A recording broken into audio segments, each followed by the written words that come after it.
made him raise my ex's baby and lied for 6 years. My husband's revenge left me homeless and alone. You think you know someone until they do something to you that you would never have believed or expected. And that was my case. I thought I knew my husband, Tony, but it turns out that I had no idea how dark and evil my husband could become when you push him to the wall. And yes, I know I did something wrong, but what the revenge my husband dished out to me was just excessive. It was cruel, and I still haven't recovered as I am writing this. You want to know what's worse? He has attacked me on all sides to the point where I live in constant fear that he still has some tricks up his sleeve that he still intends to pull. I'm always on my heels, and I hate that. How could he do this to me? I gave him a child to love, a home, and sure, the child wasn't his and I didn't tell him, but his actions are a bit too much. After all, it's not like I intended to lie to him, it just happened. When I met Sam, I had just gotten out of a relationship with my ex, Daniel. I didn't even know I was pregnant for Daniel at the time, but I found out I knew I couldn't go back to him because he wasn't exactly a wonderful person to be with.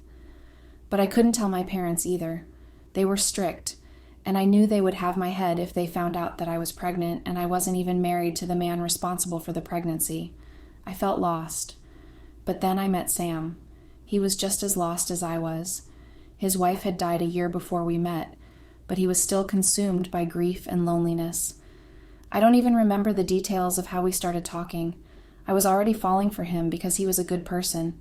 He was kind and chivalrous, but I remember when he first took me to his house. That was when I knew that he was well-to-do. We barely knew each other for 2 weeks when I tried to be intimate with him. He told me he didn't want to take advantage of me, which was funny, because I was the one taking advantage of him. He just didn't know it. I told him it was okay and that I wanted to, so we slept together a few weeks after that. I told him that I was pregnant and he was responsible. I was really scared that he wasn't going to take it well when I told him, but to my greatest surprise, he told me that the child was a blessing and that I was a blessing. He was so sweet and kind. He asked to meet my parents. In the few weeks we had known each other, he had fallen in love with me so deeply that there was no looking back. We met my parents, and they couldn't exactly say anything because Sam was willing to marry. No, not just willing. He was excited to marry me. He told me that before me, his life was filled with darkness and sorrow. He said that I came with a light to brighten up his life and that he would forever be thankful. We got married, and I remember when I went to labor, he was so terrified. He had been counting the months and was so scared when he thought the baby was early. But the baby wasn't early. It was right on time. It just wasn't his. I was so scared while giving birth that he would find out and throw me out, but we were able to get through that without much hiccups. My husband was filled with joy, and he didn't care about anything else. And we went through the first 3 years of our marriage without any problems. That was until my sister, my leech of a sister, came to visit me one day. She kept looking at my child playing in the living room. My husband watched him with a smile as he played. Then my sister said something that shocked me to the bone. I was coming into the living room with a tray of juice in a glass jar and some cups when my sister playfully said, "Sam, this baby looks nothing like you." My entire body felt a weird jolt of energy blast through it, and the tray slipped from my hand, causing the juice and glass cups to come crashing down on the ground. My husband quickly raised our child and rushed to me in worry. He wanted to make sure I was all right. I told him I was fine, but I wasn't. I had a few cuts on my legs. He wanted to give our child to my sister to hold while he attended to me. But I asked him to give me the child. He reminded me that I was injured and that he couldn't tend to my injuries while I held on to the child. But I was strong-headed. I refused, asking him to give me the child with a very strong tone. He soon acquiesced and handed me the child, but he could not understand why I was behaving that way. I realized that I was acting bizarre, and so to save face, I began checking my son's body for injuries. I pretended as though I was holding on to him because I was concerned for him. My husband saw this and told me not to worry. He said our son was fine. He didn't try to take the child from me after that. He just led me to the room and looked at my wound. He told me to look where I was going so I wouldn't hurt myself or even hurt our son by mistake. I told him I was just absent-minded and that I would take more precaution from now on. He looked at me with a convinced smile and told me to be careful. After that, my sister became a thorn in my side. To her, she was just making a silly joke, but it hurt like hell whenever she said it. And what was worse was that I could never confront her about it, because if I did, then I would look guilty, like I had something to hide and I was trying to shut her up.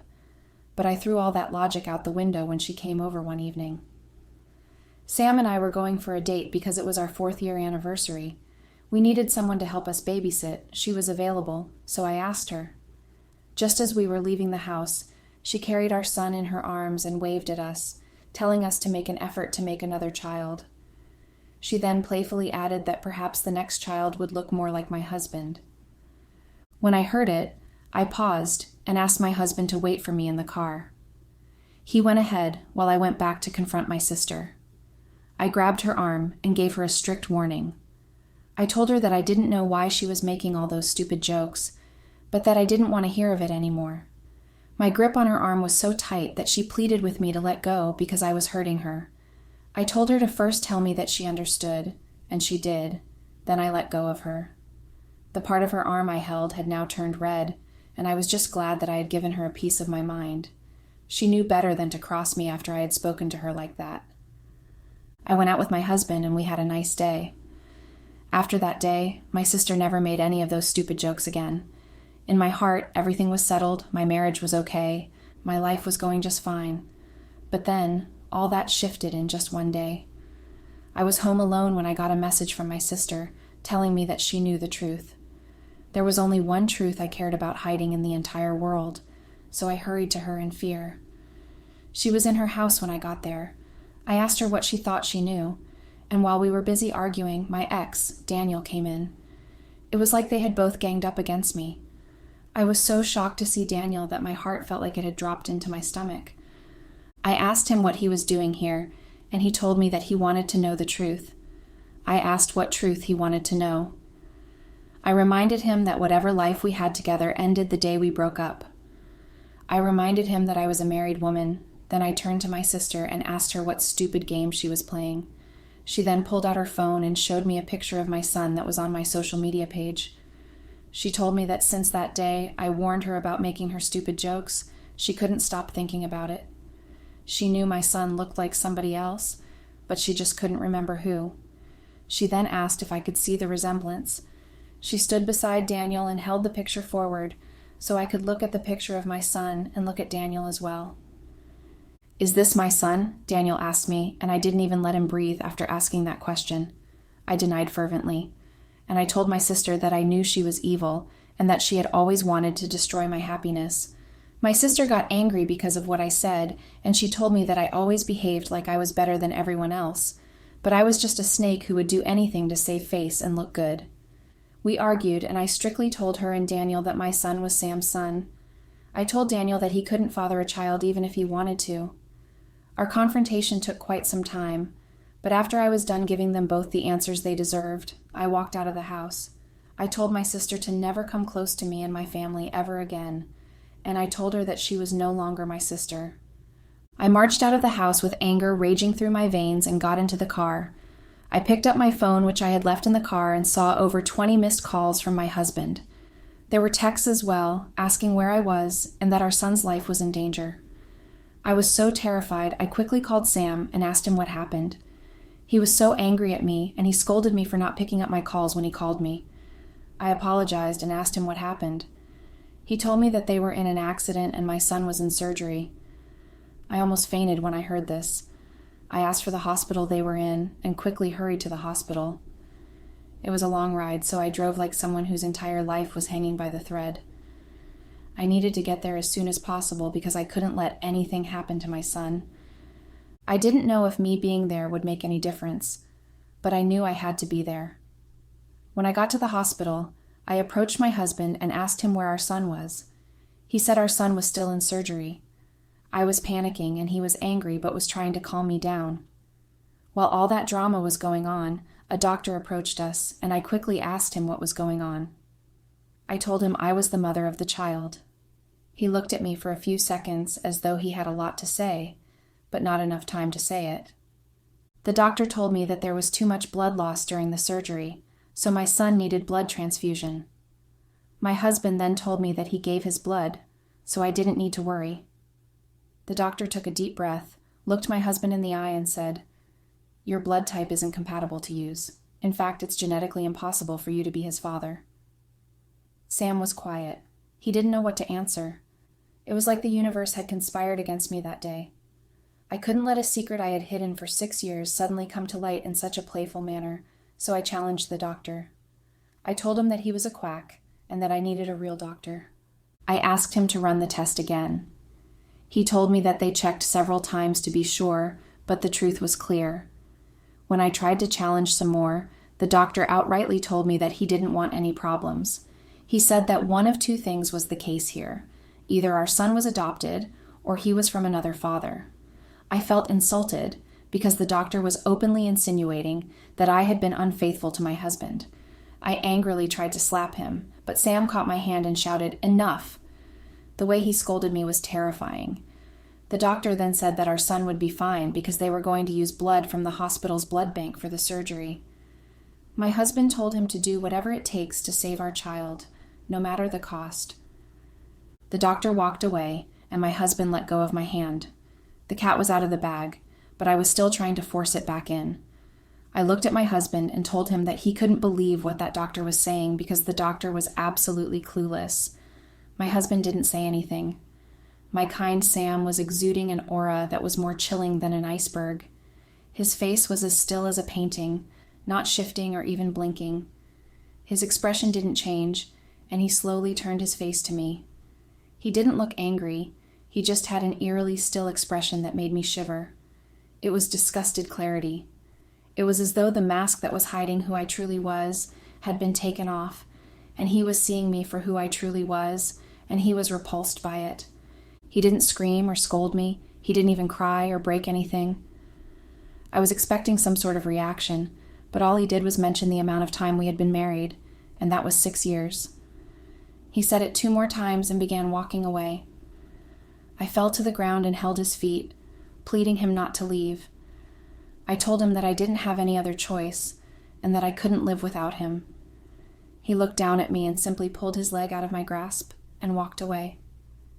I stayed there, crying my eyes out. When he left, I got up, and all I wanted to do was find that doctor and strangle the life out of him. I couldn't leave my son in the hospital alone, so I stayed behind. But when I walked past the waiting area later that evening to go get a bottle of water, I saw Sam sitting there. He couldn't leave.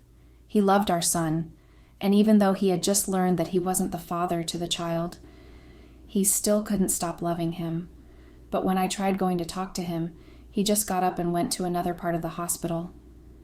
Our boy was in the hospital for a week before he was ready to be discharged. I had been in the hospital throughout, but Sam only came when I wasn't there. He was avoiding me, and I hated that. I really wanted to talk to him, but that seemed impossible because it was like I was chasing a shadow. Although he came that morning when we were leaving the hospital, he didn't talk to me. He came to give us a drive to the house, and when he dropped us off, he told my son that he was going to be very busy for about a week or so he wasn't going to be available at home. But he kissed his forehead and told him to get well soon so they'd do everything he loved to do. He got in the car and drove off. I thought he was just avoiding me, but he was doing a lot more than that. My mother came over to help me take care of my son while he was recovering. I needed all the help I could get, and I was very thankful to her for coming.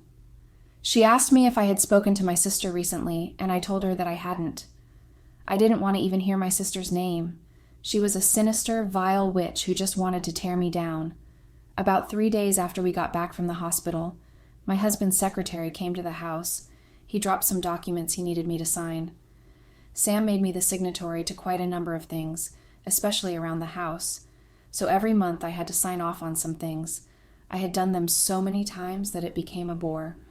I signed them all without much thought and gave them back to the secretary.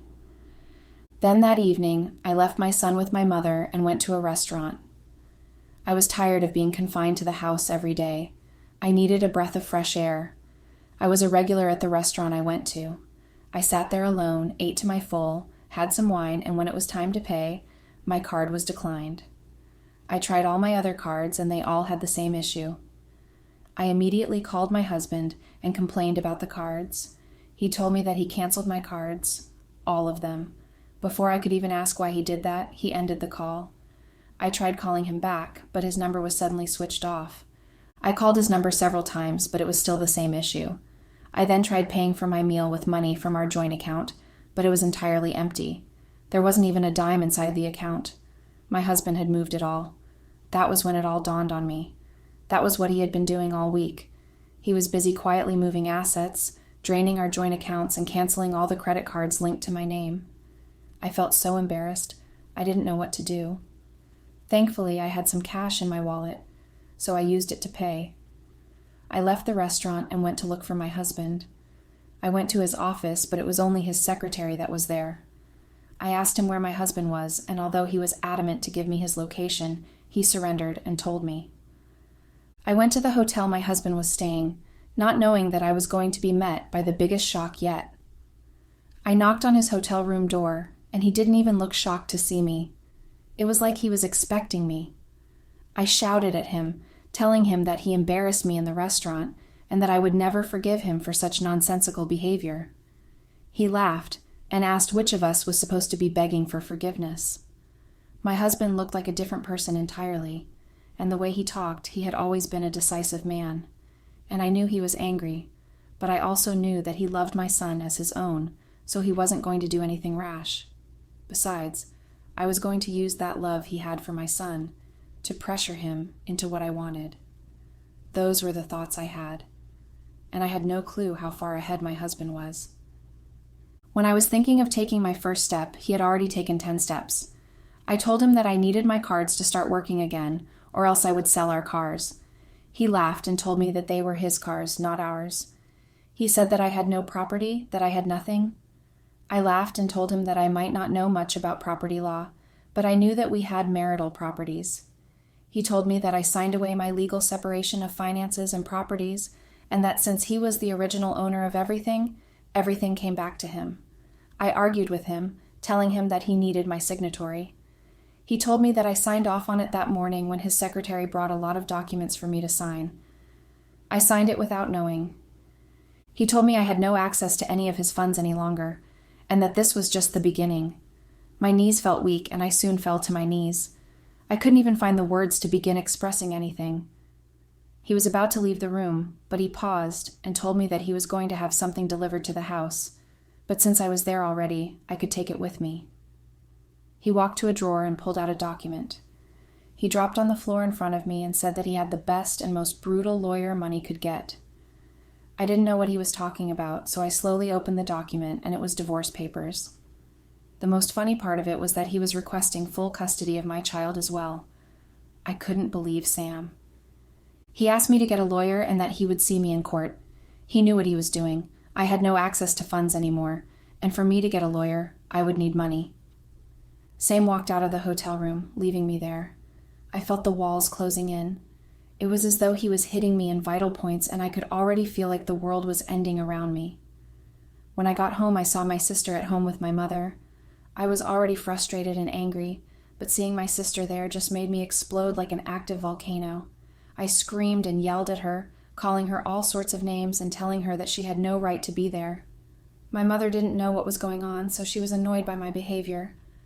My mother told me that she was the one who invited my sister over. She asked what was really happening, but I couldn't bring myself to tell her.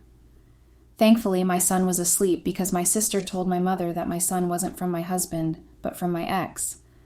I caught my sister's neck and I really wanted to strangle her, but my mother pulled me off her. I sent them both out of my house. I didn't care anymore. I sent them both out and told them that I didn't want to see or hear from them anymore. It was complete chaos, and it only got worse from there. When the divorce proceedings began, my husband was asking for so much, and it was clear that he just wanted to make me hurt.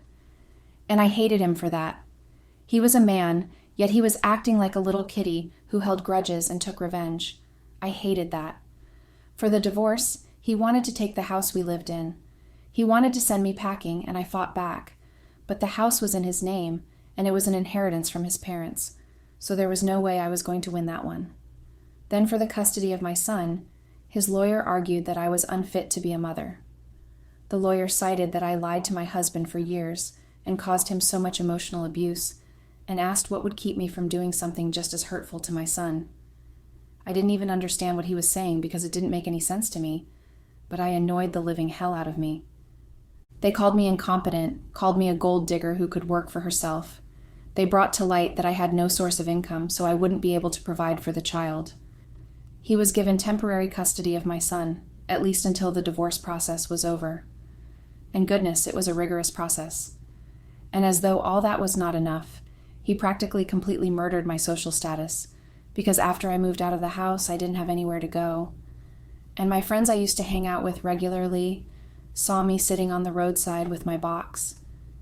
They would ask me why I was there and ask me what happened. And even though I didn't give them any answers, they asked around, and they heard about my divorce and how my child wasn't my husband's. And someone even started a rumor saying that I even cheated on my husband while we were married. My life was over as I knew it. By the time the divorce came to an end, my husband had taken everything. He was smart, his lawyer was ruthless, and I didn't have anything left. He even took my son away, and I was given visitation rights alone. After being homeless and sleeping on the road for a few weeks, I went to my sister's house. And when she saw me standing outside her house, she laughed her throat out, but she let me come in. Apparently, my sister was now dating my ex, and I felt so disgusted. I wanted to leave.